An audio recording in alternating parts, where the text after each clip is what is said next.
and welcome to a brand new episode of SHEQUELS, where there are no rules and the points don't matter anyways. I'm your host, Robin Ammenhauser, and with me, as always, are my co-hosts, a couple of the coolest cats this side of the Mississippi. Rare. To my right, local vampire expert, and not a morning person, but a really good impersonator of one, El Snow. How are you, my friend? I'm good. How are you? I'm doing fine, thanks. Great. And to my right, a veritable fountain of puns and jokes, master of making the perfect dippy eggs, Maggie Roche. How are you doing? Thank you. I have full disclosure, I'm not sure which side of the Mississippi we are actually on right now. Me neither. It's okay. But I think we're on the right one. Okay. Like the I just right want to know side who of our things. competition is. Oh, yeah, true. That's fine. But how we doing, you guys? How we feeling tonight? It is Wednesday, my dudes. It is Wednesday, my dudes. Yes. Ah. I love it. And today we have come here to review a movie called Carrie, the 2013 version, I believe it was, right? 2013? Yes. Yeah. So, I watched the musical. Ooh. Whoops. I was just going to say, was there a musical and no one told me? There actually is a stage musical. Really? Yeah. There That's was just awesome. actually a local production of it recently. Nice. Dude. Yeah. And We should check it out. it is, I've heard some of the music from it. I haven't watched the whole thing, but it is pretty good. Nice. But no, I did watch the 2013 Carrie. Awesome. Okay, cool. I actually watched both versions because I wanted to see how they compare. I mean, I've originally seen the first one like years ago, but then I was like, you know what? I think I'm gonna rewatch it just in case keys. So yeah, here we are today. John said that this one was the closest one to the book, so I did a quick reread of the book just to have it in my mind. So yeah. I'll have some notes on that later. Yeah, I'm excited to hear more about the book because I know the little bits that you've told me before were amazing. Yeah, I'm interested to hear about that because there was certain things in the movie which I had never seen any of the versions of this movie, so this was my first time, besides the snippets of the musical that I had heard. Oh, okay. So this was my first time really engaging with like the narrative, and there were certain things that I was wondering about backstory that were really never gotten into, and I was wondering if the book talked about them at all. Well, the way the book covers it is very much an after the fact. It's like interviews and reports, and it's like this already happened, and they're trying to get to the bottom of like the where and the why and the how. So Interesting. The movies always go more linear than that.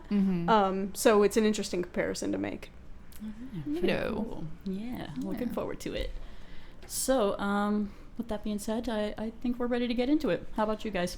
All right, do let's you think? do it. Let's roll. All right. So, the scene starts in a quiet neighborhood. Everything seems calm and natural, but everything is about to change. The camera pans through the building as you hear a woman screaming in horrible pain, begging for mercy and help from God. We get to the bedroom and see Margaret White, played by Julianne Moore, wailing and rolling around the bed in agony, wondering what kind of cancer this was inside her. Wow. I don't know. Like, that just blew my mind. I don't know. She prays, and with one last scream, she finally gives birth. Margaret takes a look at the baby and can't help but think this is some kind of test, and that she must kill it now.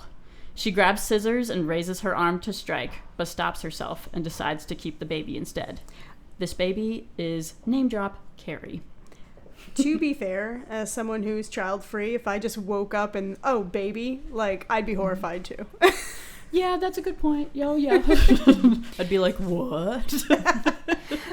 I thought it was really poignant to open with this because, I mean, obviously it's like a really dramatic, dynamic scene, and, you know, it's a horror movie, so opening with, you know, some blood and screaming and things like that seems pretty apropos.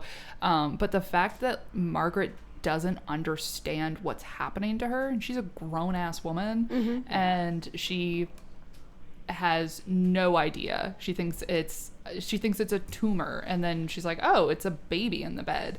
Well, there's a reason for that, and it'll come up later. Like something they go in the book. But also, fun fact, something I learned from the book, Carrie's full name is Carrietta. Interesting. Oh, interesting, yes. I like both. I don't know which one I like more, Carrietta or Carrie. I think maybe because I'm so used to Carrie, I'm leaning more toward that's what that. she goes by. Yeah. So it's just that's her full legal name. Does the book happen to mention what her birthday is? Because I was wondering what her zodiac sign was. Oh. I'll have to go look it up. I don't know. Is it Cancer? Oh my god. Good one. Love it. Okay. So, Carrie White, now 17 years old and played by Chloe Grace Moretz, is first seen walking into swim class, appearing super uncomfortable and surrounded by her classmates getting ready for some volleyball. Okay, so here's the thing about this scene. She's way too good looking to be Carrie.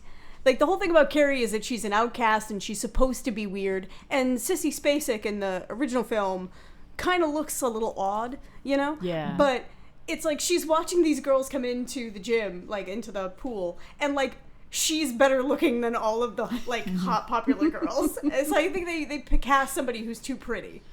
Oops. She does look absolutely terrified the whole time, which kind of is off-putting, and like the way she hunches her shoulders and like holds her chin down does kind of make her look really weird. Yeah. And throughout the whole movie, it was a little distracting sometimes, but like I understood what she was trying to do, and I appreciated how much like body movement and like thought she put into that. Clearly, there's a lot of physical acting from her in this. Yeah, it was a very physical role, even though it's not, you know, like a lot of stunts and running and flips and things like that. Like there was a physicality to Carrie that was very off-putting, even though Chloe Grace Moretz is very pretty. Yeah. And they did certain things, like they kind of like frizzed her hair up a little bit and things like that to kind of make her look different than the really polished, like pretty popular girls. Yeah. I mean, they tried. Oh yeah. And as someone who has also grown up very shy and awkward, I felt like I empathized with her in that, you know? Oh yeah, it was super relatable. The way she just tries to hide in a corner and be like, I'm invisible, I'm invisible, I'm invisible. And the teacher's like, hey, get in there. And she's like, oh God. Oh no. I'm like, oh no, it's baby Maggie. So, Carrie was keeping her distance, but then a ball ends up in front of her, and she's like a deer in headlights. Mrs. D, I'm so sorry, I'm gonna screw up her name. Desjardins? Yes. Okay, thank you. Ms. Desjardins, in the gym teacher, played by Judy Greer, shouts for Carrie to serve the ball, and the other kids get antsy waiting. So Carrie gives it a shot, and bam, right in the back of Sue Snell's head. Everyone laughed hysterically. Sue forgot the 5 Ds of dodgeball. Can't forget them. And what are those 5 Ds? Does anyone know? If It's you a can dodge, duck, dip, dive, and dodge. Ah, yes. The 5 Ds. Okay. Swim class ends and it's time to hit the showers. Carrie takes her shower when suddenly she sees blood. She goes into a full-blown panic attack and screams to the other girls for help, grabbing at them and really reaching out for anyone to help her. Chris Hargensen realizes this is just her period and hands Carrie a tampon. But Carrie has no idea what's going on or even how to, quote-unquote, plug it up. So everyone... Yeah. Wait, let's just rewind a second. First off, the showering. When she like very shyly steps into the shower, but like then when she showers, her full face is just under the water, and it's like just the water running over her face. Like, why are you waterboarding yourself? I know. I was wondering Who the same showers thing. like that? I'm like, I don't. That's Elle, not. Don't judge. We've all been there, okay? We've all been there. Do you remember high school gym? I remember high school gym. No one ever showered in my high school gym. Like they're like, we're not going anywhere near those showers. They're gross. My question was, why did she get her hair wet? Like people showered in my high school after gym, but nobody ever got their hair wet. That was like a death sentence. Like, why would you do that? But also, it was 2004, and you had to straighten the hell out of your hair. Oh, so you only had 5 minutes to shower at the end of class, so you couldn't do a full workup. Yup. So, everyone is joining in and chanting "Plug it up" towards Carrie, tossing tampons and pads at Carrie on the floor, and it's a lot of tamps. The taunting continues until Miss D... I'm just going to call her Miss D. I'm sorry. Go for it. Okay, thank you. And the taunting continues until Miss D comes in and stops the ruckus. Carrie's distress grows stronger, and we all see the pads and tamps push away from her, and the lights start to flicker. Carrie can't seem to get a hold of herself, so Miss D gives her one good smack across the face, and she finally calms down. Yeah, she just like Will Smith's that. Just boom. But I thought it was so telling that the second that she slaps her, she immediately, like, rigid military school. She is at attention. Like, she's not crying. And she was hysterical a minute ago. Yeah. And the minute that somebody makes physical contact with her, she completely just, like, switches it off. And that just said a lot right off the bat about how she has been taught to deal with stress. Mm-hmm. Has she been there before? It's not right.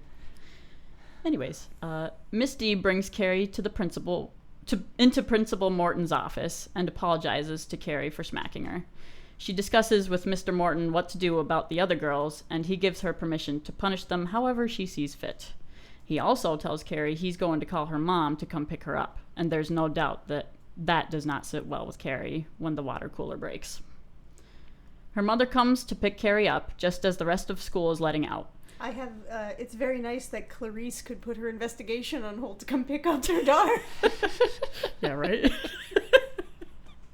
How nice of her. The bullies from earlier are now gawking at Carrie and rewatching Chris's video from earlier, while Miss D is paying close attention to Carrie and her mother leave.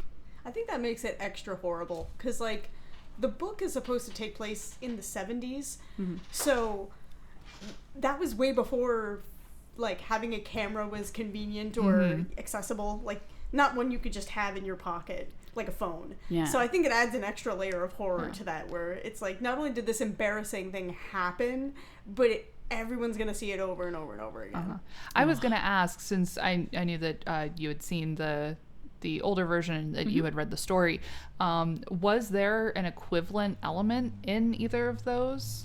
I don't remember seeing one in the original movie. No, it was just that it happened, and so there's like no but like the slap is from the book. But there's no like lasting evidence that the kids hang on to of the incident in the shower. No. Okay. Because that was just such a modern thing. Like I could kind of see like, oh yeah, they just sort of like transplanted it into 2013, and then they pull out smartphones, and I was like, oh wait a second. Carrie apologizes repeatedly to her mother for having to pick her up, but also keeps asking her mama why she never told Carrie about what a period was. I see huge red flags everywhere. Margaret just brushes it all off and says she'd rather discuss it more in the house, but Carrie just says no. Then some random kid on a bike shows up out of nowhere and mocks her, calling her Crazy Carrie, which is when we see her powers come into play, as she knocks him to the ground without even lifting a finger. I have Carrie yeets a kid off a bike. I like that, actually, yes. I have fuck them kids written down. Agreed. Carrie then comes inside and carefully walks up the stairs to find her mother banging her head against the wall. Carrie begs her mama to stop and just talk to her, but Margaret is only focused on getting Carrie to pray with her. Carrie is becoming resistant, so Margaret White slams the Bible down on Carrie's head, knocking her to the floor. But Carrie doesn't give up. She actually confronts her mom and accuses Margaret of being the real sinner, not Carrie. And this is where Margaret starts to get real scary. Margaret brutally forces Carrie into the little closet to pray for forgiveness, and Carrie screams and cries alone in the closet, left with nothing but a statue of Jesus on the cross bleeding out. I have inside, her mom triggers everyone in the audience who has ever had religious trauma, and Carrie is locked in with terrifying artwork of Jesus. Yeah, I have a little note here that says, you know, a simple "you're grounded" would have sufficed. I don't know, is it just me? Well, that's the thing from the book, is, like, her mother is super religious. Like, in the book, like, her mom left her church because they weren't religious enough. Yeah. So, I mean, part of that explanation that she gives, where she's talking about Eve and sin and the first blood and everything, it kind of lets you know why she didn't tell her, because she thought, like, oh, well, this is proof you're a sinner. Yeah. And you know what? I might be getting a little ahead of myself, but I did also notice between the original movie and this one makes the mother seem like she's not as social, whereas in the first one, she's, like, out and about, and she's talking to other people. Yeah, no, in the book, she's not social at all. She's, like, okay. She goes to work, she comes home, and she prays, because she thinks everyone is too godly. Like, in the book, she actually cuts off her own family, because they're too godly. Or because they're not godly enough, you know? Yeah, as a recovering Catholic, that was a lot to deal with in that one scene where they're, like, arguing Bible verses back and forth, and she says, that's not in the Bible. Like, that's you proselytizing based on your opinions. And then, you know, asking questions and saying, like, why do I have to be kept ignorant of these things? And, you know, anybody who's ever asked a question in CCD and been told to sit down and be quiet, I think could definitely relate to that scene, although I can't speak to being shoved in a closet. Oh yeah, no. The metaphorical one I was in for many years, yes, but to that point, also I thought it was interesting that Margaret said something like, you had lustful thoughts about the girls in the shower, and that's what brought this on. Like, that was the sin that brought the menstruation on. And then she shoves her in a closet. Like, what? I was just like, woo, that's a little heavy-handed there, Mr. King. That actually was not in the novel. Oh, really? That's something they did for this movie, I think. All right. Still wrong. Well, I retract my my aspersions cast upon Stephen King's name in his name. It's all good. Amen. Bless me, Stephen.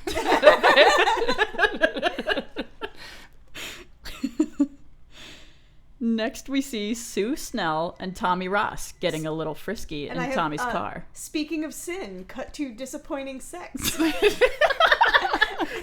Actually, disappointing sex ruined by a moral dilemma. Oh, the worst. L. We've all been there.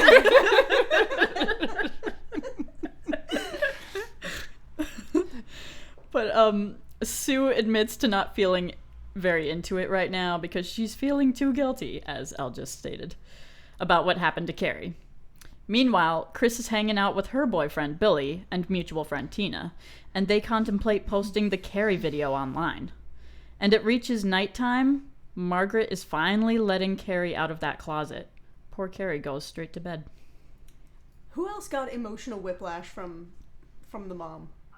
Like teensy little bit, I would say, yes. Yeah, the immediate going from having, forced her bodily into this closet and just letting her have a panic attack until she screams herself to sleep, and then kissing her and saying I love you and I'm gonna protect you and you're my sweet little girl and meh, meh, meh. Like the love bombing was, and maybe this is just speaking to Julianne Moore's skill, but it was so genuine. Like it felt so sincere. Yeah. And it was like, oh, this woman is bananagrams. Truly off the wall. Oh yes. Okay.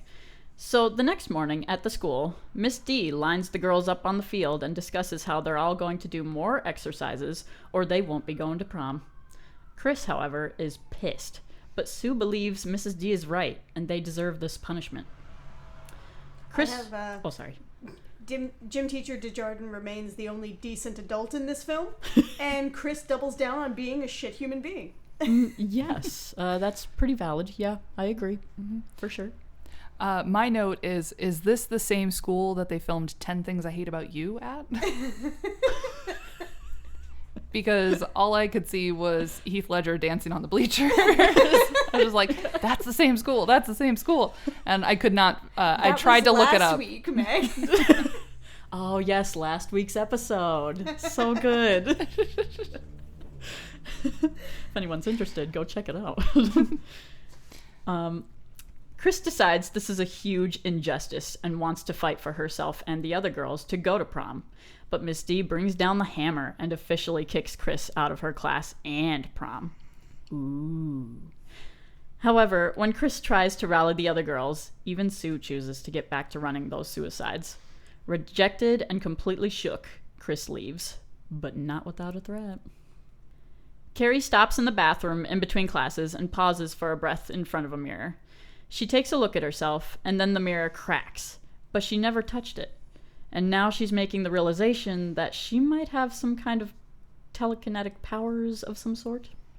She begins testing it out with the shattered glass in the sink, but another girl walks in and Carrie quickly walks out. Inspiration has struck, and Carrie goes to the library to try and learn more. Apparently part of her developing telekinesis is that she doesn't need a hair straightener because her hair goes from frizzy to just incredibly straight and impeccable. Yeah. From the walk to the bathroom to the library. Oh my gosh, I did not even pick up on that. So good. Okay, so she goes to the library. And she wants to learn more about these new powers of hers. She becomes enthralled in this, so much so that she practices on the American flag outside the classroom she's in, which leads right into her teacher, Mr. Ullman, catching Carrie distracted. Mr. Ullman, I hate this guy. Sorry, I just hate him so much. Yeah, in my notes, I wrote down, I saw him and I wrote down hot teacher and then immediately crossed that out. Yes. And wrote gross teacher. Gross teacher. And I think I even, I took a picture of it and I sent it to Elle last night. It was like, what the hell? Right to jail. Right away. Right to jail. Mm-hmm. Right to jail you go. Mr. Ullman calls on Carrie to present her homework in front of the class. So Carrie goes. She found a book on foreshadowing.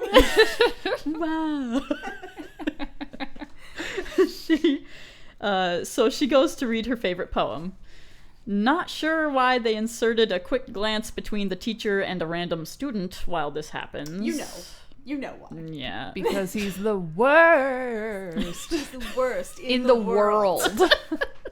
Maybe foreshadowing for his upcoming assholism? Who knows? Anywho, Carrie's reading her poem that comes off a little too strange for the class, and the whole class, including the teacher, is being very judgy and rude. Mr. Ullman even claims the poem to be disturbing. Among all the laughing and taunting, Tommy Ross sneaks in his statement, asshole, sticking up for Carrie, and when asked again, he says, oh, awesome poem, to the teacher. Which I thought was awesome that they kept this part from the original movie. They changed the words. I can't remember what words that actor used, but this I just loved that they kept the same concept. Mm-hmm. Thought it was pretty cool. Meanwhile, Carrie is in total shock. So you have some experience with this poem? Oh yeah, so okay, I'm only gonna say it once this time, but I studied English in college. Yeah, okay, take a drink. I said it. But I read part of this this poem for a class once. It's called Samson Agonistes, and it was written by John Milton, who wrote Paradise Lost. He wrote sort of a follow-up to that called Paradise Regained, and this was sort of included in an edition of that. And it's the story of Samson, as in Samson and Delilah, but it is Samson after he loses his hair and his powers, and he's blinded and he's sort of helpless, and it's about the destruction of the Philistine temple after a raucous feast. So I don't know why that would be relevant to Carrie's story at all. But another thing that I thought was very funny about choosing this piece is that Samson Agonistes is a type of poem that is not, it's not entirely a poem because it is meant to be read aloud and shared, but it is not a play that's meant to be performed on a stage. So this type of poem is called a closet drama.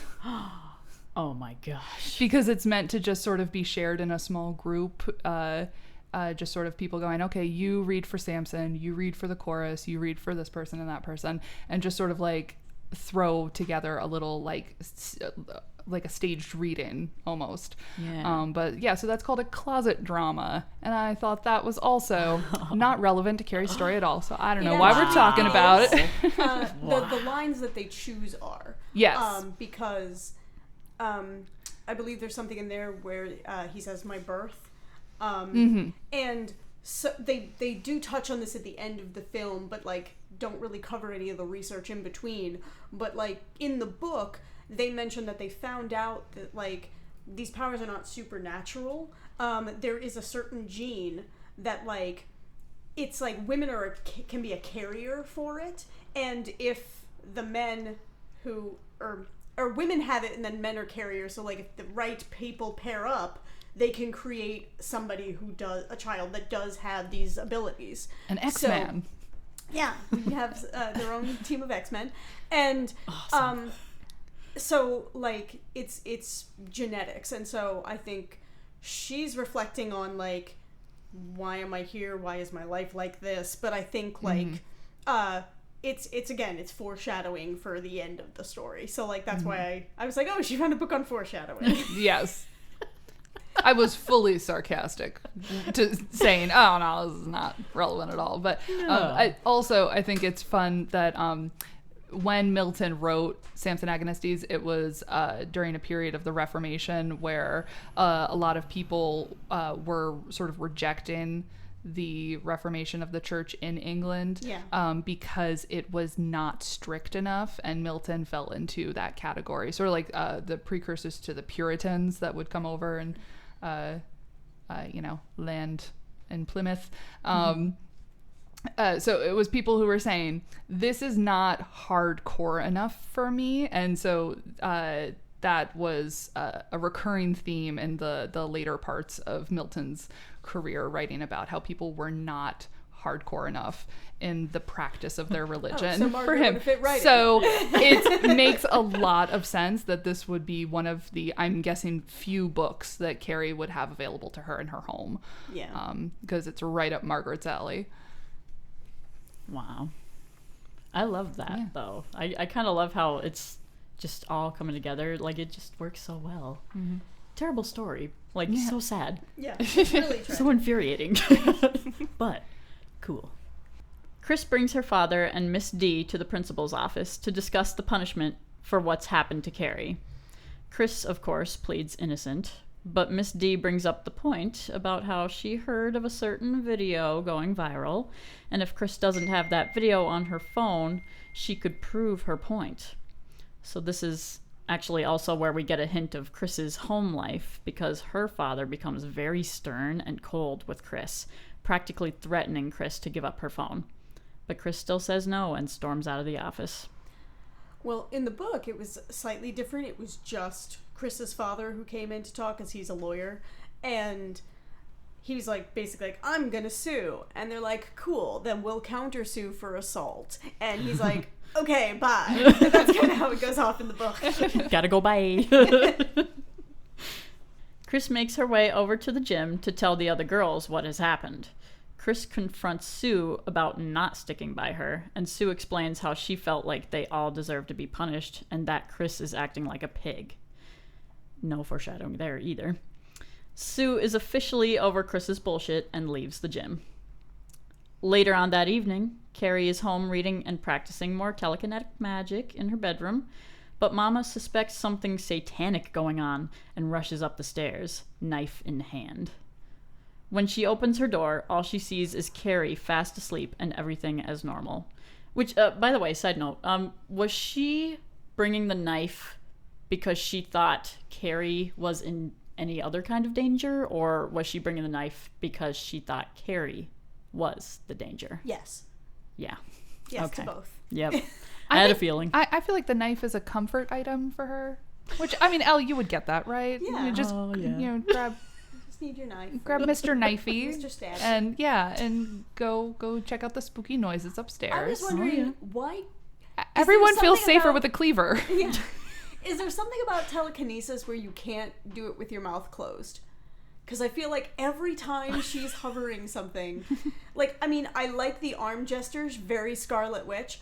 But I feel like, why does her mouth have to be open? Every time she's doing telekinesis, that mouth is open, and it's weird because it's like, okay, the first time I can understand, like, oh, this is surprising, and you're showing shock and awe, but every time, it's like if you had to, like, those kids, like little kids who like stick their tongue out when they're coloring something, and then Oh my god, yeah. Or it's like when you're first learning how to do makeup or something, and you can't do your eyeliner without having your tongue like fully hanging out, and like, ugh. I'm guilty of that. Yeah.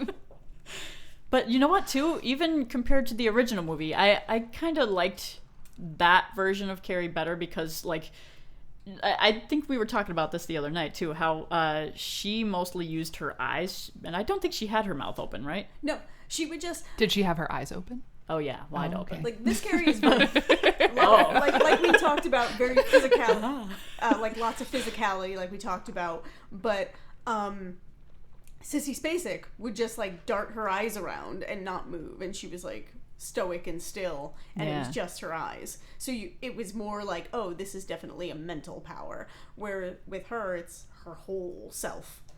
Yeah, and I love that, honestly. It gave it a little more of a creepy vibe too. Like, John's a fan of it too, yeah, because it kind of makes it more horrific at the end when you can definitely see, like, oh, she's doing this. Oh, do you think, by the way, it's totally random, but would John ever want to come on SHEQUELS sometime? You have a boy on SHEQUELS? That's a little sacrilegious. Well, yeah, you know, times are changing, you know? Like, Yeah, I feel like suppose we gotta let a boy in here. maybe boys should get Equality. more into this, you know? Yeah, maybe men should be allowed to have a podcast. Yeah. They could call it Equals. Oh my gosh, I love that. Love it. EJ likes movies, right? Oh, he loves movies, yeah. So what if we got John and EJ to do an episode? Oh my god. Yeah. Would John be down? I think he would. That would be hilarious. We could Hell round it out yeah. with Rory. Oh my gosh. That would be adorable. Yeah, They I could be think like, so too. It's equals.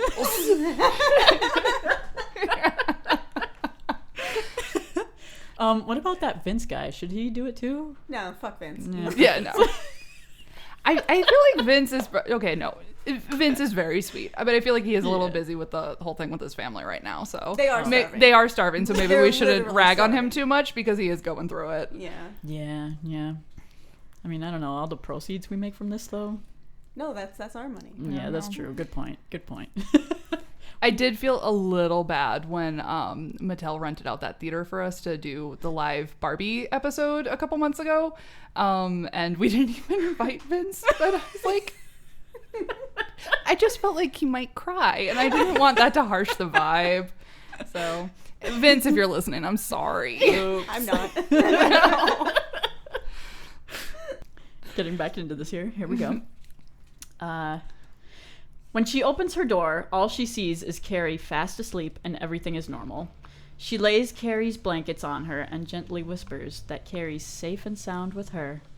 But somehow we see Margaret's knife suddenly fall to the floor. Totally random. You never heard of gravity, Robin? Nope. Gravity, what's that? At school the next morning, Sue comes to visit Tommy at practice and tells him she wants him to take Carrie to the prom. He's a bit taken aback by this, but he listens to his girlfriend. So Tommy makes his way to the cafeteria to talk to Carrie and make his promposal, but this makes Carrie panic, pack up her First books, off, and there's leave. a slow-mo. It's a slow-mo run of a mediocre guy.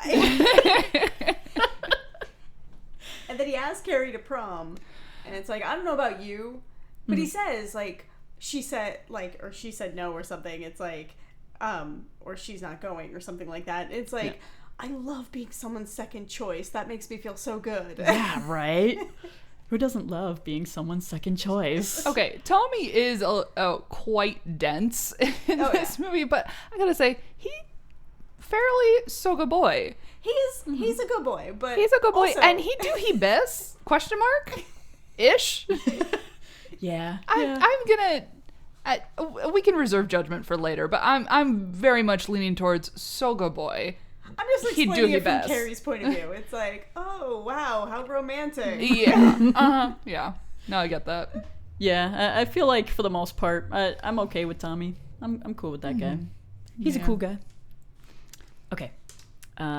Tommy catches up to her in the hallway, but Carrie just begs him not to try to trick her and runs off crying. Miss D finds Carrie crying all alone in the girls' locker rooms. Carrie tells her all about Tommy asking her to prom, and Miss D tries explaining how that's not a bad thing, even though she herself can't help but wonder what's going on there, too. But she does manage to cheer Carrie up. Once that was taken care of, Miss D hunts down Tommy and Sue, asking them what's really going on here. They both try to explain there's no jokes or pranks going on, just wanted to make it up to Carrie. But Miss D isn't convinced. Yeah, maybe it was the Tim Tebow reference. Maybe. Oh yeah, when he was like, Make-A-Wish makes the football players take kids to prom all the time. Oh my gosh, I can't. I do also love that. What's the girl's name? Tina, the poor frustrated bisexual girl from the scene where they post the video. Yeah. Where Yeah. Billy is like, you guys should make out, and Tina's like, ha ha ha. And Chris is like, that's the dumbest thing I've ever heard. And Tina's like, yeah, me too. And so I just thought it was kind of funny that she like randomly gets lumped in with the two of them. And Yeah. Miss D is like, what the hell are you doing? And she's like, I don't know. I'm out.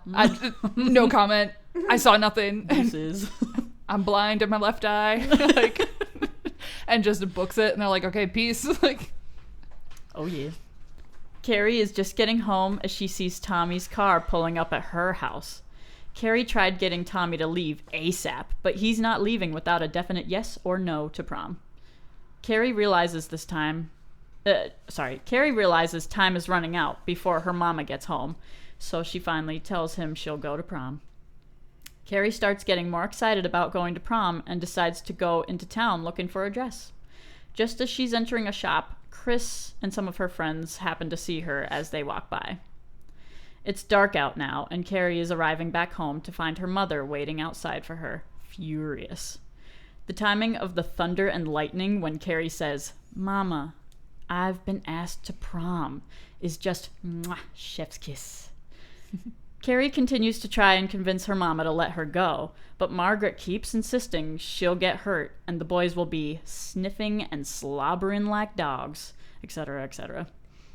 She's like Mrs. Boucher from The Waterboy. you know, that actually is one of Boys my of the notes at devil. the end. Is that, like, wait, was this whole thing just like the inspiration for The Waterboy? Was that really what that was? Oh my god. I grew up in an Adam Sandler household, Adam so Sandler did have the whole "they're all gonna laugh at you" bit, so I mean, possibly. My mama says. Prom is the devil.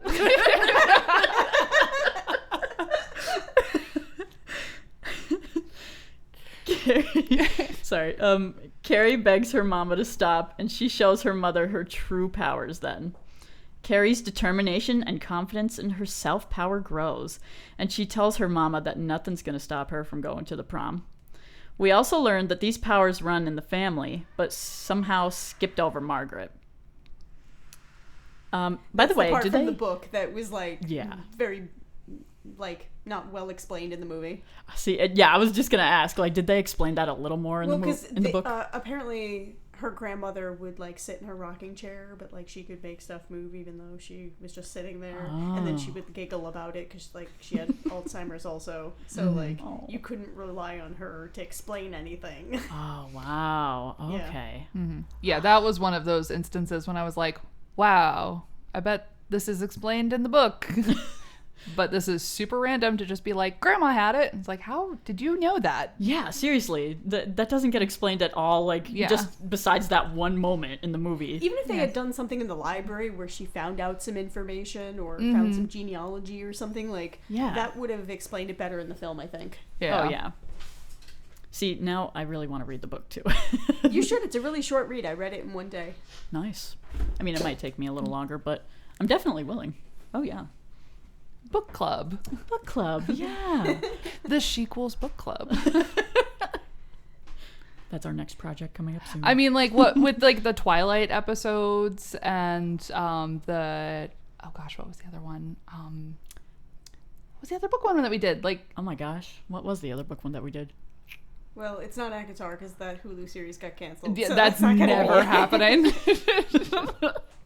But no, we have done like 2 or 3 episodes now that are about book-based Novels, yeah. things.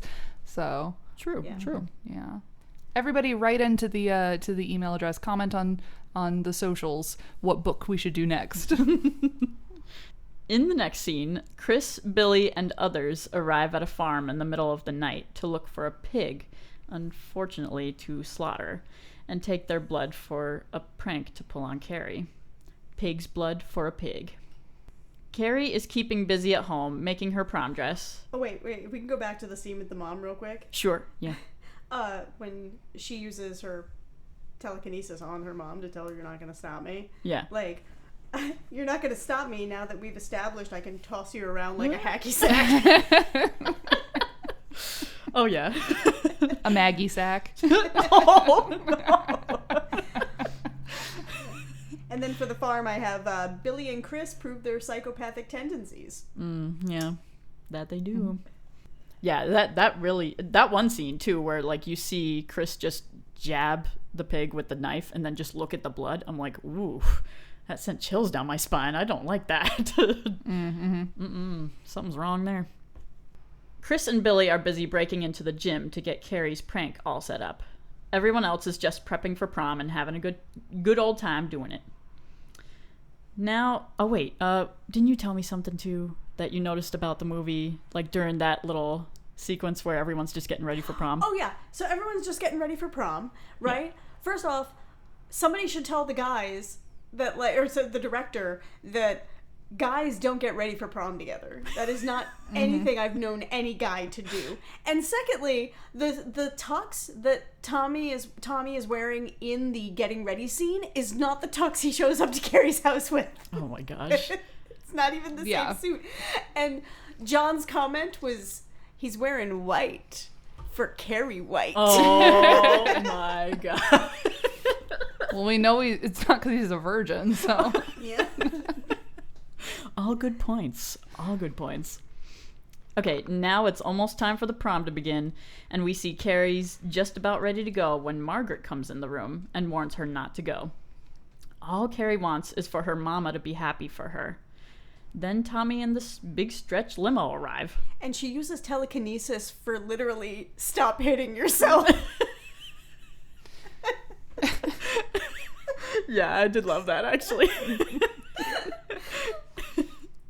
Margaret begs Carrie to stay and repent, to which Carrie responds by zipping her mother's lip and locking her up in that same closet and puts the radio on to drown out her mother's noise. I was very proud of her. Carrie and Tommy arrive in the limo, but she's hesitant to go in, so he reassures her, and the big night officially begins. Then you start hearing Youngblood by The Naked and Famous starting to play in the gym, and the whole place is lit up with sparkling lights and bright stars to fit the theme. The place is already packed with other students and faculty dancing, posing for photos, and having a great time. Carrie is in total awe. The night rolls on, and Tommy is sitting with Carrie at their table, avoiding the crowded dance floor.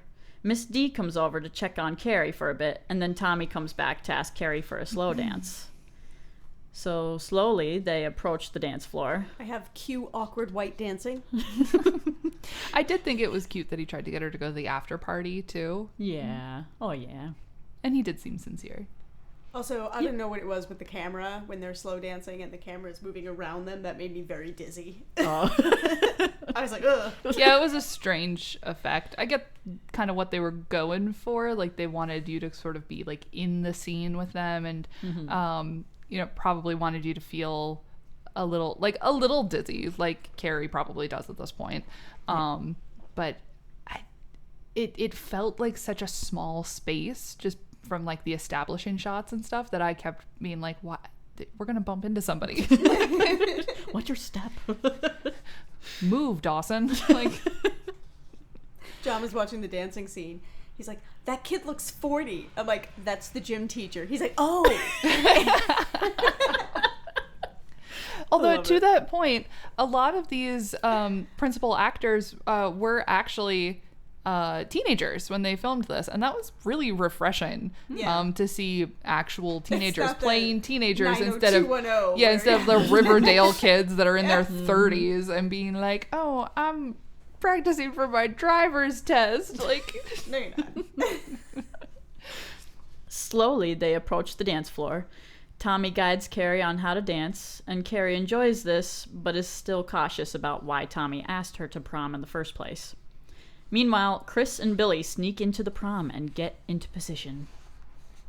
Keep in mind that pig's blood has been sitting there for a couple of days. Yeah. Not refrigerated. It's a wonder how they didn't even smell it. Yeah. Yeah. Well, it's a gymnasium. So it's gonna smell like BO anyway. Yeah, so it's probably pretty Just rank like to begin Fritos with. in there constantly. Good point. Funyuns and Mountain Dew. Teen angst everywhere. The voting for prom king and queen begins, and to Carrie's surprise, she and Tommy are on the list. Carrie glances at the thrones and on stage and realizes how beautiful they are, actually hoping she gets the chance to be up there herself and feel the glory. So, to the devil with false modesty, they vote themselves in. One of the other students goes around collecting the ballots, but switches them with fake votes and hands the box in to be counted. Fucking Tina. Fucking Tina.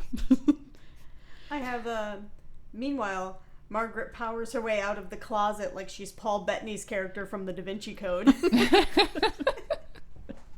Hell yeah. And Mickey and Mallory have a chat in the rafters. Just a cute little chat about how they're pretty much committing a felony. Yeah. It's fine. It's sweet. Oh, yeah, so romantic.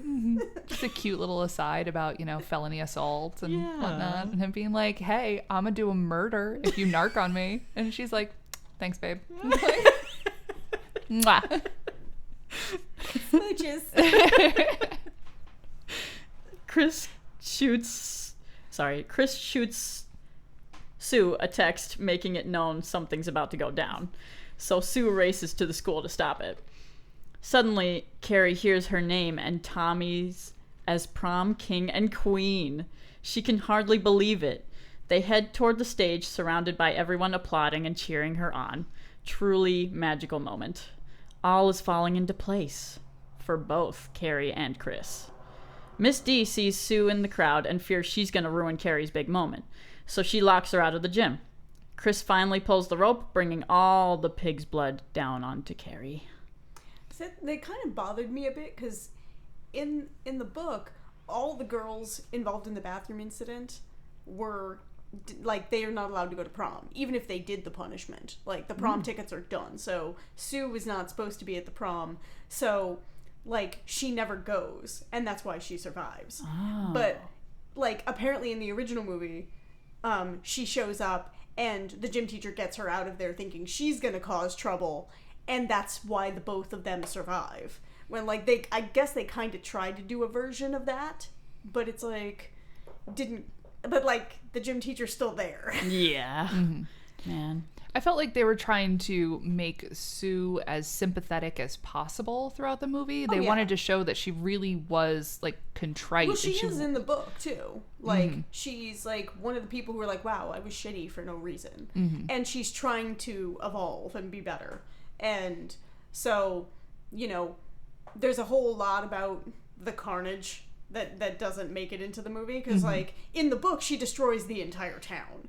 Like, she starts setting fires to gas stations and, like, undoing fire hydrants so that the fire, like, all the water is gone by the time in the fire trucks have nothing to hook up to put out the fires. And, like, they have to call water trucks from, like, the next town, which is 40 minutes away. And, like, what happens when there's a fire? Well, people come outside to look. So she starts snapping electrical wires to electrocute people in the crowd. Like, so she had, like, a death toll in the hundreds in the book. So... they kind of toned it down to, like, she burned down the prom. Although I liked, again, the physicality of it, where she's moving her arms around to show that she's using her powers. And I liked, one of the things was the using the bleachers, like the guys are trying to climb the bleachers to get out, and she just kind of slams that shut. That was unique. I didn't expect that. Oh yeah. Yeah, thanks for just like giving a visual confirmation to the nightmare that would go through my head in gym class, because we had those kind of bleachers in my high school, and every time we had to like reset them so that we could use the gym space, I was just like, oh my gosh, if I get my hand stuck in here, oh my god, you know. And then like, you know, boys are stupid, so they would climb on them and stuff, and I'd be like, I'm gonna witness a horrible death right now. So innovative. I was a nervous child. Oh, same. But No so worries. then when I saw it, when I saw it happening, I was like, please don't. And then just blood everywhere, and I'm like, yep, there it is. That's how I thought it would happen. Oop, there it is. Yep. I'm sorry, you were talking about her getting covered in pig's blood. We kind of jumped ahead. Yeah. Speaking of blood, the audience gasps and stares at the terror they've just witnessed, speechless. And in that moment, Carrie finally snaps. Let's just say your book sales are going to be down this year. So Tommy gets the in killed. memoriam section is going to be huge. But can we talk about how the like instant replay effect that they did? I get that they were trying to like milk the moment. Yeah. But it did kind of look like Slime Time Live. Oh It my did, god. yeah. A little bit. Yeah. Just like, Oh, I used to love that show too. Man. yeah, but it was just like that was, you know, on you know, am I watching Double Dare or something? Like, Nope. and again and again and again. But yeah, and again, like the physicality that she brought to the role, the moment when she just like loses it, you can really tell. And it was a little campy, but And the mouth was open whole time. yep. Yep. Yeah, but so like it was like a little campy, but it also really reminded me of like an opera singer. Yeah. The way that she was moving. I mean, that's just because, you know, my husband's a musician, and I've watched a couple of operas in my day. No, I get that. I get that. But yeah, it really was very like Queen of the Night sort of, the way she was moving her arms and things like that to control the space was, I thought, very similar to the way that an opera singer. The one thing that was bothered me is they showed the blood hitting her, but then her standing there covered in blood didn't look like the same blood fall. Like it was, it looked very obviously painted on. I wish they would have like let it fall on a more natural way. But that's like such a minor complaint. Yeah. Yeah, Elle. I'm nitpicky. So anywho, Tommy gets killed. It's just a giant multi-million-dollar Hollywood production, Elle. Cut them some slack, Elle. Leave Steven alone. I'm sorry, Robin. No, you're continue. good. You're good. Tommy gets killed by a bucket falling onto his head. Definitely the way I want to go. Chaos erupts. The prom gets destroyed. Chris and Billy bounce. Carrie goes full Jean Grey Phoenix Force on her classmates, crushing dudes with bleachers and sprinklers to drench people like they're in a Nelly Hot in Here video. Using electricity and, of course, some fire. I guess Carrie misunderstood lit. She was homeschooled. Carrie leaves the school and starts taking down the town, too. Billy and Chris try to leave town, but Carrie finds them and puts a roadblock, a literal roadblock, in their plans. I honestly like the chaos of the whole moment. And like when there's water all over the floor and you can kind of see what's gonna happen, and she like lifts up the gym teacher and you think she's gonna do something like awful to her, and then she just got her out of the way when she electrocuted everybody. So I like that, you know, this is her like visibly sparing, like, you were one decent person in my life, everyone else can die. Yeah. So I like that, you know, they had that moment. And she just, like, it's just like, part of you is like, this is so horrible, but part of you is like, good for her. Yeah, good for her. I was gonna say. Yeah, I liked that she spared Miss D. I was also, if I had had time, I would want to go back and see that scene again, because I watched it last night. What? I know, way earlier than I normally do. Classic. But the kid, when she was researching in the library, and there was that kid that was nice to her and was like, oh, like, here's how you work YouTube and things like that. I was kind of wondering, after she saved the gym teacher, I was like, oh, is she also gonna, because she's clearly going after specific people, like the kid in the bleachers was a face that we had seen before, the twins, she specifically goes after them. Tina, she singles out. So like, she clearly doesn't care about a lot of people getting caught in the crosshairs, but she is going after specific people. Mm-hmm. And so I was like looking to see if the kid from the library would also get a little nod of like, oh, well, you weren't a jerk to me. Were you able to find him at all? Because I don't think I noticed that. If no, I saw like him. I said, I watched it last night. No, he does. He dies. Oh, does he? He dies. Yeah. Aw. I wonder Rip. why they inserted that random moment then, where it was just that one Yeah. kid being nice and that just I don't I know. don't know. Doesn't really add anything. Maybe just to it for show me. that like she didn't know how YouTube worked Oh, or yeah, something. true. This like deeply sheltered person. Yeah, you know what? By the way, I totally skipped over this and I just realized.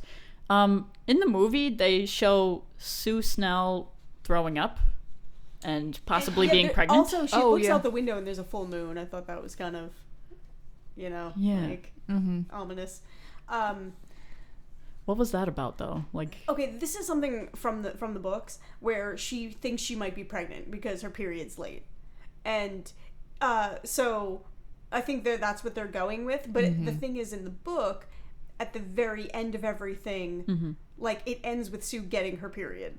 So like, I think it's interesting because there's lots of things in this movie about blood. So like, obviously it starts with her having her period. She's in the closet, and I think there's a moment where like one of the statue is like bleeding. Yeah. And Yeah, in my notes, every like third bullet point is just blood, blood, aesthetics, bullies, blood. well, it goes back Margaret, to blood. It goes back to what Margaret was saying, where like the sin is in the blood, and so like they keep coming back to the blood for that. Yeah. very cool. And also water. Blood and water kind of go together in the movie, like Yeah. the blood and the shower, Yeah. the sprinklers in the gym, the water cooler breaking. So there and you know, water having like a cleansing aspect, and if we're gonna go like bringing in Margaret's religiousness, you know, a baptismal effect. So Yeah. there is a recurring theme of blood and water, sort of convening and competing at different points in Yeah. Carrie's development. 100%. We said a smart. They put a lot of thought into this one. Carrie redirects their car into a gas station where they're murdered. Rip. Rest in petroleum. That one's courtesy of EJ. Thank you. Okay, he definitely gets his own episode after that. Oh, yeah, Like, he okay, has Hequels to. is happening. He should. When Carrie goes back home and washes off the blood of her enemies. Oh, then Carrie goes back and washes the blood off. Carrie then finds her mom, admits her mom was right about going to prom, and her mom is found to be officially in Cuckoo Town talking about how Carrie was conceived, which is a conversation we all love to have with our parents. So this is part what I was explaining about, like how she didn't know she was pregnant because she's like, we live sinlessly. So Yeah. like, even though she was married, like they only had sex the one time, and that was how Carrie happened. But like, she kind of like blocked it out Yeah. because she felt so guilty about liking it. I thought it was wild, the confirmation that like she didn't know that that's how pregnancy occurs. Yeah. Because at the beginning of the film, when you see her clearly pregnant, clearly giving birth, and she's like, "Is it cancer?" I sort of thought, okay, are we going full like it was immaculate, or she she didn't remember that she, had sex with somebody or what. Yeah. She doesn't, there wasn't a sexual encounter for her to connect this with, either in reality or in her memory. Or does she not know that, oh, I had sex with a man and I got pregnant as a result of that. So the confirmation that she knows that she had sex. She had no idea that was going to lead to a pregnancy. It was just like this like repeating cycle of ignorance throughout the generations. Like somebody failed her and didn't tell her what she needed to know to be a functioning adult. Well, here's the thing. And she didn't tell Carrie what she needed to know to be safe in her own body. Well, and it's just spiraling. Margaret had cut off her family. So, like, usually when you're a young adult and you're married, you have your parents to say, like, oh, well, here's what happened when I was pregnant, and here's how you know, and here's what to expect. And she had cut them off before then. So, she missed out on that experience. So it's kind of like a self-imposed ignorance.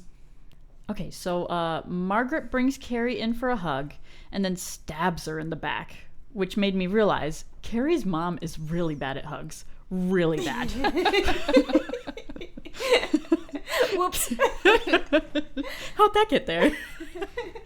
Silly me. My emotional support knife. No. What, you've never had a stabby hug from Elle? Elle gives the best stabby hugs. Oh, yes. The best. I'm sorry about that time you had to get stitches, though. Oh. It's a little deep. Carrie and Margaret duke it out, but Carrie's hungry for some shishka mom and slices her to death. Oh my gosh. That was so unnecessary and violent. Like, What, that pun? No, the whole scene. Because in the book, she just slows her mother's heart down till it stops. Oof. Even after her mother stabs her, she's just like, okay, this is a gift. And just slows Go to her sleep, heart go to down. sleep, go to sleep. I love that reference. Carrie lays her mom on the floor and starts to sob. Then Sue breaks in, and Carrie starts bringing the house down. Not by dancing, but by telekinesis. It's important to clarify.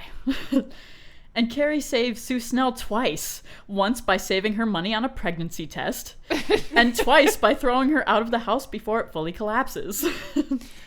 Oh, I do think just that's a want win-win. to point out real quick that I thought it was interesting that when she pins Margaret to the wall, so when Margaret pins her to the floor, we get a reversal, or not really a reversal, but like a callback to the birth scene at the beginning where she was going to stab Carrie and she had her on the bed in front of her and she almost brought the scissors down into her face.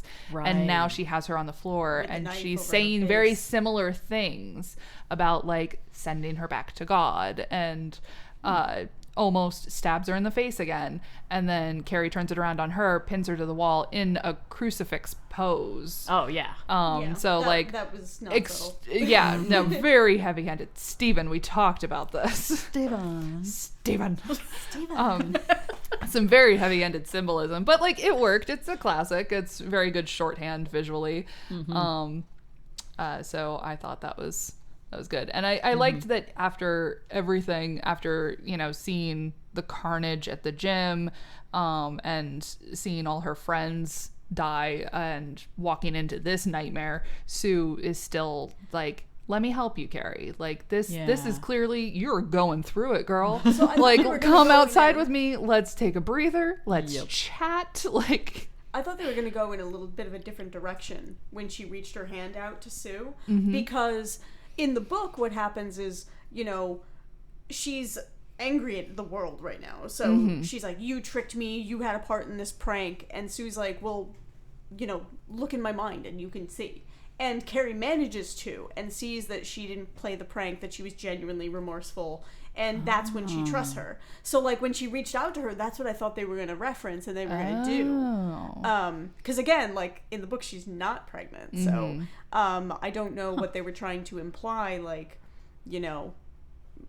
other than, like, yay, teen pregnancy? I don't know. Yeah, at first I was thinking they were going to go on the line of, like, maybe Sue is connected to Carrie somehow. Like maybe they're distant cousins or something. I have no idea. Or they were just prepping for a sequel of some sort.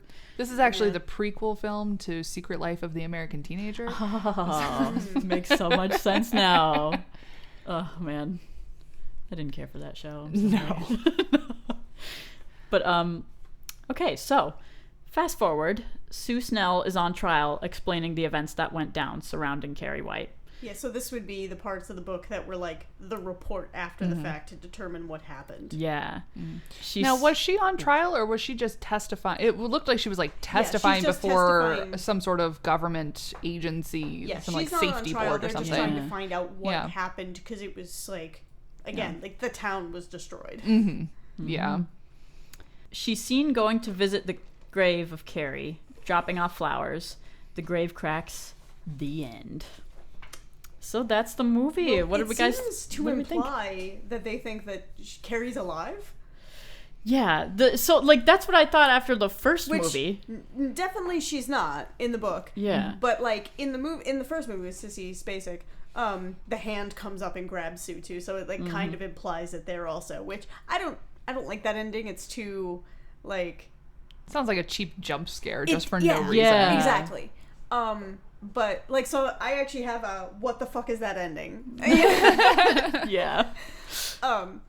And interesting to note that like, you know, Chris's complaint was that Carrie and her mother told everybody that they're all going to hell except for the two of them, and then somebody wrote, you know, they're in hell or something like that on the gravestone. So like, it's like a kind of Yeah. the reverse there. I like that Sue leaves her a white rose. Yeah. That was sweet. I like that. Yeah. But like, the movies always make it seem like it's a horror story in that like, oh, this is what happens with power unchecked, instead of like the horror of like how sad it is that every single person, like almost every single person in this poor girl's life let her down and led to the events of this. Yeah, it felt more like a And- tragedy than anything. Yeah, like there was a line when Sue first walks in and she starts force choking her, and she says, "Don't hurt me, Carrie," and she goes, "Why not? I've been hurt my whole life." And it's just like, Exactly. oh, this poor baby. Like, I know she just murdered a bunch of people, but like we've all been there. What After she kills her mom, she's walking around with the knife still in her. And Yeah. she falls over just too exhausted to move at one point. And she thinks, like, it'll all be okay if I could just roll over, see the stars, and then die. Oh, kiddo. And Poor it was baby. like, yeah, it's just tragic. It was so fucking sad. I love Oh, that, buddy. Yeah.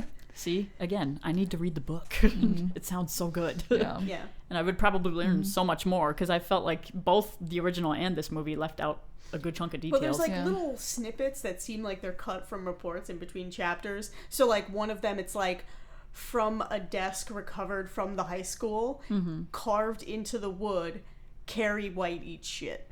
And that was on, it's like spray painted on the lockers in one scene. Yeah. So, yeah. you know, they did find little ways to pull that in.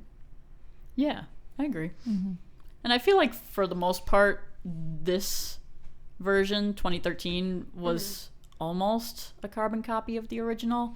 Changed a few things here and there just to like update it, but otherwise, I actually like this like rendition some of the things too. were like as horrible as recording the scene in the gym in the locker room was. Yeah. The fact that they replayed it at prom is a special kind of hell. Oh, yeah. Yeah. Yeah. Not Especially cool. like trying to think back to 2013. So like I graduated high school in 2010. But it was a bit of a similar experience. It was like social media was just becoming a thing when I was in high school. Yeah. Yeah. And there definitely were some, like in my high school, there were some, you know, statuses that went up on Facebook that people became very embarrassed about later. We had to grapple with the idea that like, oh yeah, digital photos last forever.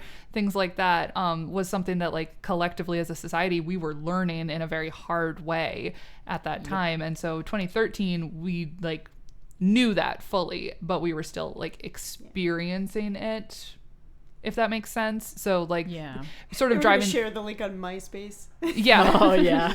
Not Friendster, no. Yeah, I remember. We're not allowed to reference the big FB after the last incident with the parent company, so I won't. But It's gonna be all over my live journal. Zuck, we miss you. But I gotta say, I do remember, like, even from, because I also graduated 2011, and you know, people are pretty vicious behind a computer screen or a cell phone. You know what I mean? There's a bravery that comes with that anonymity. So it's cruel, but that's how it is now, unfortunately. But Robin, I have a question for you. Yeah. What did you think of this movie? I liked it. I felt like it made me feel rage. Oh yeah. And sadness, but at the same time, I like how it was done. Maggie? I liked it.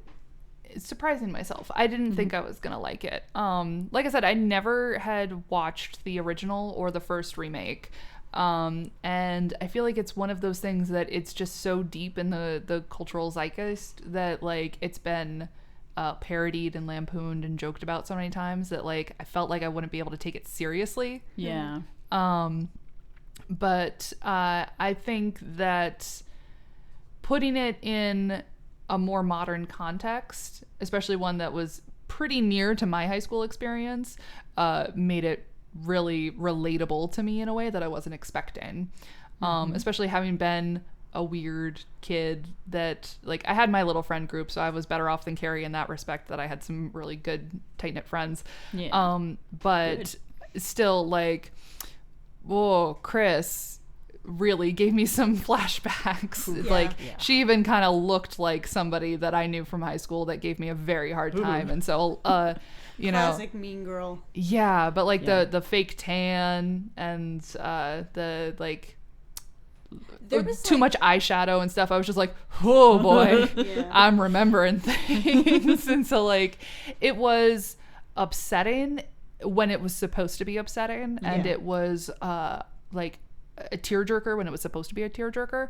And so I was not expecting to be, like, really moved by it, but I found myself really feeling for Carrie throughout the film. Yeah, like the scene at the prom where she tells Tommy, like, what, like she just seems like she's waiting for them to reveal that this is a trick. This is a joke. Yeah. And, like, as somebody who was asked out as a joke in high school all the time, like, it hurts every time, and it affects your self-esteem, and then you start to not trust people when they genuinely like you. So it's like, to this day, like, I still can't, like, I have a hard time taking a compliment because I'm like, oh, you're making fun of me. I don't know how, but you're making fun of me. I do have to say, you look really pretty tonight, though. Absolutely. Stop it. I love you, Elle. We love you, girl. Stop it. You are a shining I'll burn light. this place down. You're a shining light in my life, birthday girl. Oh man, yeah, it got real at some points, I gotta say. You can't see it, but my water glass is hovering. Holy shit, Elle, put that down. Whoa! There's so much equipment in here, Elle. Do it again. Robin, no. So, anyways, another question for you guys. Did you guys get any emojis for this movie? What emojis would you think? I didn't grab my emojis. Hang on, let me recite mine then. Yeah, give us yours first. So I have now. How many are we thinking though? Because I put down a few, but you know what? I'm just gonna say all of them. Okay. So the angry face with the cursing words over the mouth. I put that one because she gets pretty upset, and I understand why totally. The bucket. Hope that's not too much there. Too soon? I don't know. The crown for the king and queen, of course. A cute little piggy that I felt really, really bad for. And I used that emoji face that looks like it's shaking for the telekinesis. So that's what I got. Okay, I've got How mine. about you guys? I got the little piggy face. Oh. I got a drop of blood. Nice. I have fire. Fire. And the tombstone for that what the fuck ending. Oh, okay. yeah. Oh, I also have the blood. because as I said, I wrote that down about 50 times. I also have Mr. Stabby, our emotional support knife. I also had the crown and the fire. Nice. Followed up with the saluting face, because good for her. Yeah. In the end, I categorize this film as good for her. Yes, queen. Love it. And fuck them kids. So good. Well, you know what? Before we go, do we have any plugs? I think we should plug it up. Yeah. Yeah. Yeah. Let's plug it up. Okay. Plug it. Too soon. Sorry, I had to. I love it. Yeah. My husband Jon Snow is in way too many bands to keep track of. So if you want to find out what all of them are doing, you can go to Eastern Tribute Collective on Facebook, or you can go to easterntributecollective.com and find out where all of his bands are playing all of the time. And I could vouch for that because I just saw him recently and his band's phenomenal. So good. Yeah. Had a great time. I loved it. Good. They are always a good show. They really know how to put it on. Oh, My yeah. boy has some stage presence. I'm so looking forward to the next ones too. Okay. And I have a little something here I'd like to read if you don't mind. Oh, sure. Absolutely. Friends, prom season is still a couple months away, but that's no reason you can't still celebrate. Come on down to Three Jacks Burger Bar in Dunmore, PA. We promise they're not all gonna laugh at you when you order their $3 Jack and Coke. You can even customize your burger. You can sub out beef for pork in case you want pig for a pig. So cover up your dirty pillows and take a limo down to Three Jacks Burger Bar. Basics done better. Woo! Bravo. So Excellent. good. Let's see. I have a couple on my list too. Adam Farley has this band. It's called the MDG Crew. You should go check them out. I believe he has some music on Spotify, probably iTunes. I don't even know where else. Is there a show coming up? You know what? I believe there is, and of course I forgot to ask when that is and where. But you know what? We will figure that out. Keystone Stage, isn't it? Keystone Stage? Yeah, that Yes. sounds right. Okay. Yeah. We'll put it in the show notes. It'll be fine. Hey, thanks. Who else you got? I also got Fourth Cut Productions. They have some stuff on YouTube. You should go check it out. It's all fun and good times there. Ravenview Productions also has a lot of cool shit, so you should check that out. Although there's these nerds that are in charge of that. I believe Rory and who else is a part of that? I'm so great at this. I'm doing great. Anyway, check out their YouTube channel. Yeah, check it out. I'm so sorry, Rory. I know this is going to be a hard edit. Anyways. I also want to plug the Spice Asian Market in downtown Scranton. They do a lot of stuff with First Friday, and I actually got to present some of my artwork there. I think we had a previous show not too long ago where we plugged that before. I love that place. Oh, yeah. I found a recipe on TikTok for kimchi ramen, and I went there to get some kimchi, and the guy working there was like, I love this kimchi because it's almost as good as my wife's. And I've been trying other brands of kimchi since then, and I've not found one as good as the one sold at Spice Asian Market. That's awesome. Nice. Hell yeah. I will let the owner know. I'm actually pretty good friends with her now. Sue, she's very sweet. If you ever get the chance, you should stop in and say a quick hello and maybe check out some stuff she has there. Maybe some art on the walls that is gorgeous. Yeah, and she does that too. She's insanely good with that. Well, I gotta also say. yours. Yeah, we met yours. Yeah, mine too. We're plugging you, Robin. Hey, thanks. Plug it up, Robin.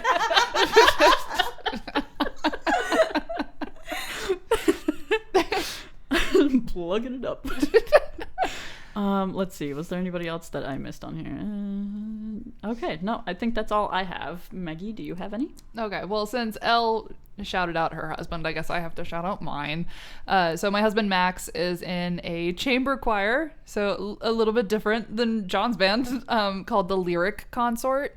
And Nice. they do some really wonderful, beautiful arrangements, usually down at St. Luke's Episcopal Church here in Scranton.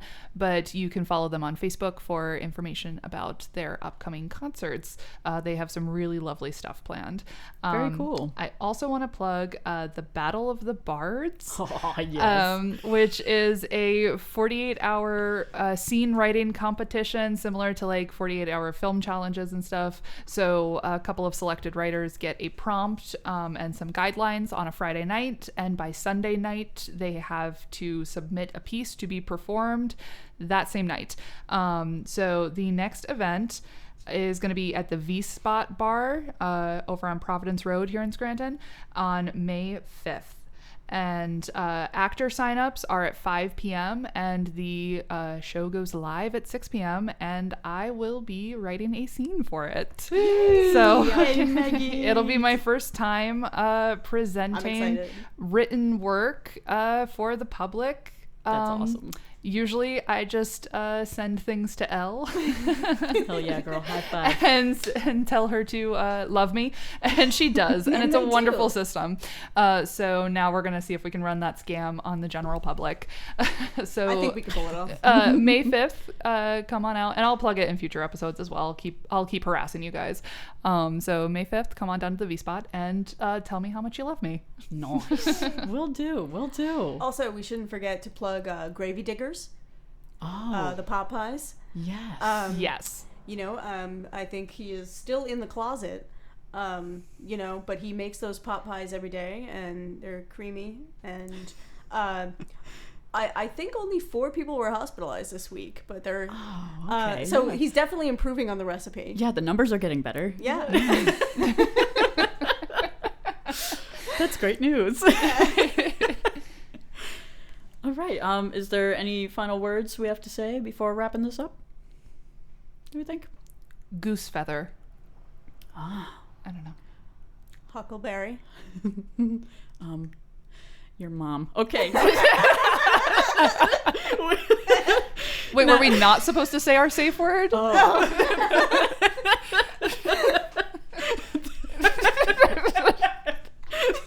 That is my safe word.